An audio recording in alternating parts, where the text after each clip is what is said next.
chinesische Regierung inszeniert Täuschungsmanöver in den Lagern Osttürkestans. Auf die Einladung Chinas hin besuchte eine internationale Beobachterdelegation, bestehend aus Journalisten und Bürokraten, die angeblichen Ausbildungslager, um den Vorwürfen der Menschenrechtsverletzungen nachzugehen. Bei ihrem Besuch wurde die Delegation von chinesischen Beamten durch die Internierungsstätten geführt. Die Beobachter jedoch berichten von einer mangelnden Glaubwürdigkeit des Gesehenen. Ein wichtiger Angestellter des großen Technikkonzerns Huawei ist aufgrund von Spionagevorwürfen in Polen verhaftet worden.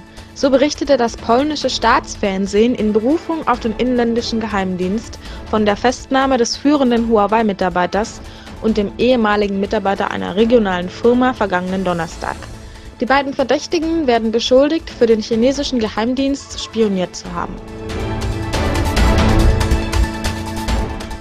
Die Qassam-Brigaden, der militärische Arm der Hamas, berichtet, dass sie im Süden Gazas bei Khan Yunis Equipment und technische Geräte israelischer Spezialeinheiten erbeutet haben, die große Geheimnisse beinhalten sollen.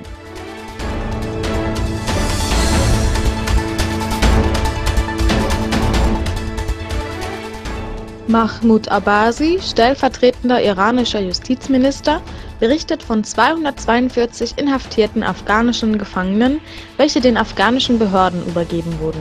Die Justizminister Irans und Afghanistans haben sich geeinigt, bis zum Jahresende etwa 700 Betroffene zu übermitteln.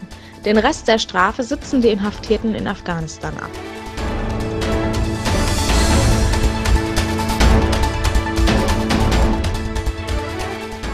In der äußerst berühmten Serie Abdul Hamid wurde die blutende Wunde der muslimischen Welt Osttürkestan angesprochen. In der neuen Vorschau der Serie lenkt der Sultan die Aufmerksamkeit auf Osttürkestan und sprach: Auf diesem Boden wird der Gebetsruf ausgerufen. Osttürkestan'da Türk var. Bayrakları hür dalgalanmıyorsa bu bizim suçumuz. Biz gideceğiz. Millet olarak gideceğiz. Devlet olarak gideceğiz.